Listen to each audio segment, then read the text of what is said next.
The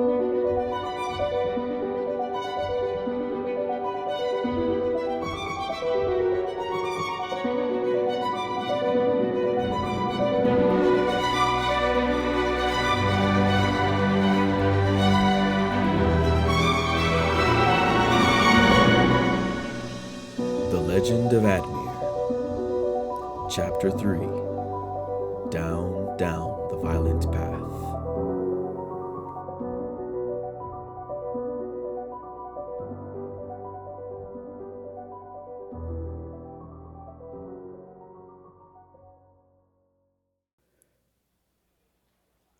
You seem lost in thought. He'd been staring off into the distance, trying his best to decipher what the story was trying to tell him, but he was coming up short. There would be no telling what the story really meant until he experienced it for himself. Admir had told enough stories to know that there were some pretty words mixed in there meant to evoke a feeling more than tell the literal truth. But, it was pretty clear that the violent path would be a violent path. And darkest fear was also probably something pretty literal. But the rest of it? I love stories, he said, attempting to wrangle his thoughts into a coherent statement. I know a ton, from all over the Dales, even a few beyond. I haven't heard this one before, so I'm trying to make sense of it. You know, what parts are true, what parts are made up. What makes you think the fire elementals had something to do with the shrine? Admir tried his best to focus on Tiga's explanation, but he could not get the story out of his head. Tiga was saying something about the shrine being used to protect Kozen Crest from outside threats, though it had fallen into disrepair lately. The destruction of it came as a result of not being tended to. Admir didn't know much about shrines, but he found it hard to believe that simply not taking care of it led to that much ruin. Tiga looked at some of the coughing villagers passing by. I'm not sure if everyone is actually sick, or they just think they are because the shrine is destroyed. But none of us really feel safe anymore. As if on cue, a handful of people walked past, led by a man in the typical red leather of the Red Marshals. Tiga quickly sat down her empty cup, stood, and saluted, then returned to her seat after they passed. I think that's the backup from one of the neighboring settlements. Everyone's on edge, and hopefully, seeing a few extra hands around here might help restore some of the peace and order we're used to. I need to ask you something, and I need you to not think I'm crazy for asking it. As I said, Admir hadn't really been paying attention.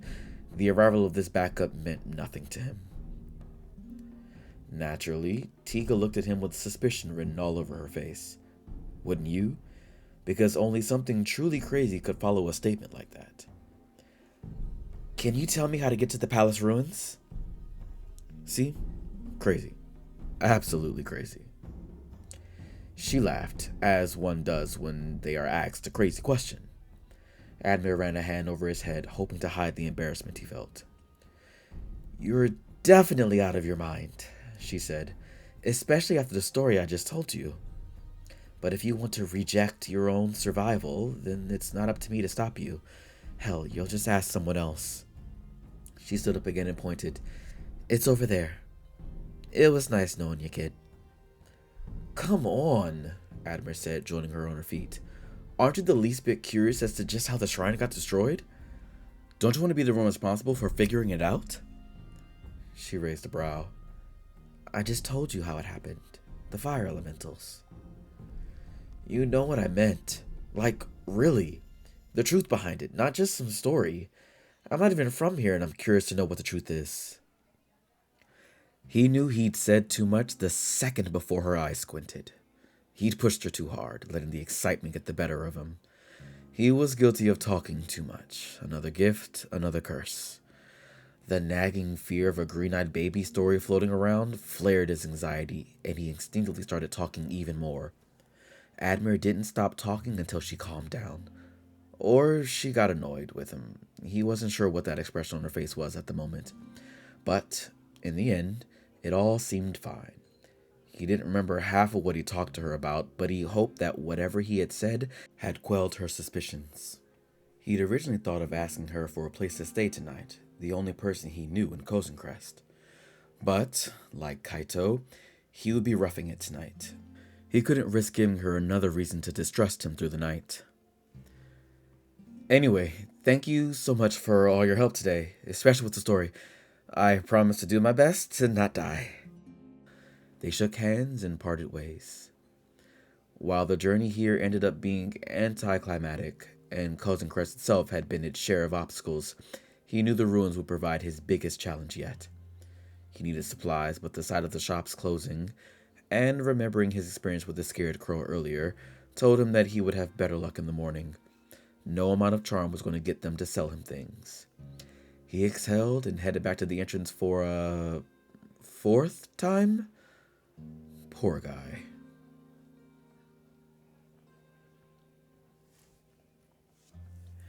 Admir had managed to find a decent spot to camp, near where he rested earlier, waiting on Tiga, actually. He realized while setting up for the night that he was woefully unprepared for camping outside. Why had he thought he would be sleeping in inns the entire time, with the occasional day nap? Before bed, and a bit after waking, he prepared, testing out his magic in a way that would help him survive, but he hoped he would never have to use it. Yes, the story had told him it was dangerous, but perhaps it was just oh no, some rubble. The following morning, he went around to the shops and cranked his charm up to its maximum. They were still unwelcoming, and the prices were higher than what he thought they should have been, but he managed to come out of it with restocked bags and some healing ointment. He had no armor and no weapon, but perhaps his magic would get him out of every jam he found himself in. As he headed in the direction Tiga had indicated, he replayed the story in his head over and over, hoping that he'd be ready for any challenge that came his way. Spoilers, dear listener, he was not.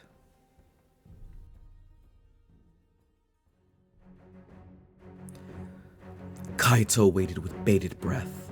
There would never be a better time than this, and he could not afford for his only opportunity to slip between his fingers.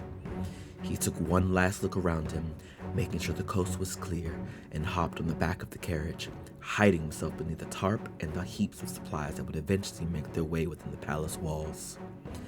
All he needed to do now was sit still and stay quiet for a few hours. Kaito breathed a sigh of relief as the carriage began to move sometime later.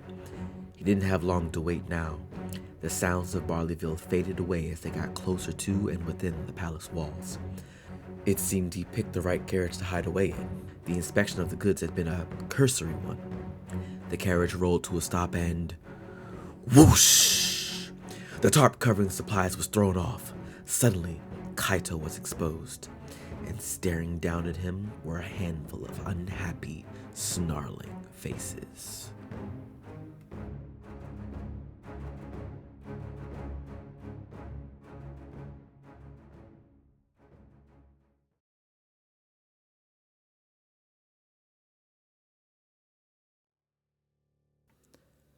Down, down the violent path. Violent path. Admir was pleased to see another warm, sunny day, the air filled with the sounds of wildlife. His nerves had a chance to settle down, despite the warning from Tiga and the indecipherable, ominous clues in the story.